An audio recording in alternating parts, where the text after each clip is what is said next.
Well, we talk a lot about crime when the statistics in crime go one way, up. Well, we need to talk about it when they go down because crime perceptions matter. So here's the reality in Minneapolis, according to the city tonight. Violent crime numbers are down. The number of 911 calls related to gun incidents in the last 28 days is down 44% compared to last year.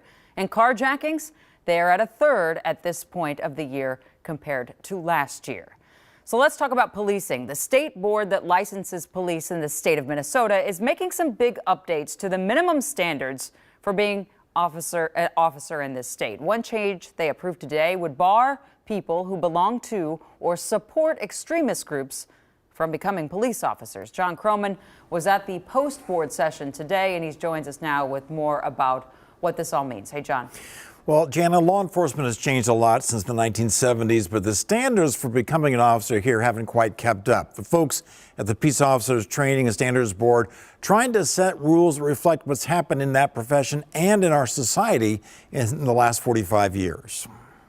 There's a lot in there that we read, and that gives us the, oh yeah, this person's going to work out. The post board is 17 people, some officers, some citizens, some here in person and some online. They've spent the better part of 2 years hammering out new rules for getting a peace officer license in this state and responding to public comments on their earlier drafts. This is just the first section of the rules. We're tackling everything we do. This is really just the first part of a very, very large undertaking. We're going to draw a very bright line. Mendota Heights Police Chief Kelly McCarthy chairs the post board, which is trying to acknowledge that things have changed since 1977 when the current rules went into place. We're just trying to bring ourselves in line with other licensing boards and what the community expects that a police licensing board can and should do. The change that's garnered a lot of attention, barring people who belong to or have openly supported extremist or white supremacist groups from serving as officers. What we are trying to do at the post board is we're trying to bring our practice in line with public expectations. And the public expects that the people who enforce the law also follow it. So all of the changes that we are making, when you go to a member of the public and you say, hey, what do you think a police licensing board should concern itself with?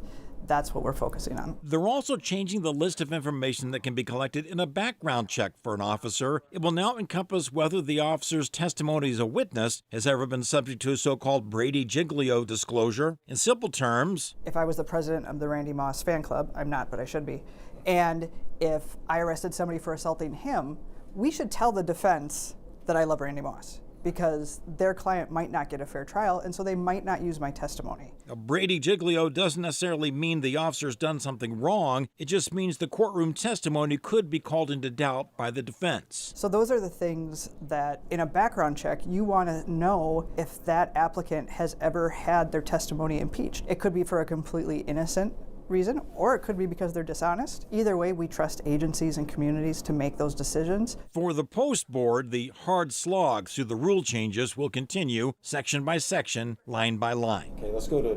4.297. On it, right? I was just kidding. No. Seriously, this is my life. When I was 5 and I wanted to be a cop, it wasn't to do this. I'll just tell you that right now. Now, they've taken public comments along the way, and several statewide law enforcement groups have raised objections, for instance, calling the term extremist too vague and subjective. Some also worried that belonging to a religious group might be construed as extremist. So the board added language that clarifies for the record that religion can't disqualify someone from having a badge. Jana? But they did vote to say you can't be in these extremist groups, right, John? Right, yes, that was the vote today. And then, of course, that triggers another public comment period, so they'll be back next Friday to respond to those public comments. Okay, thanks so much, John.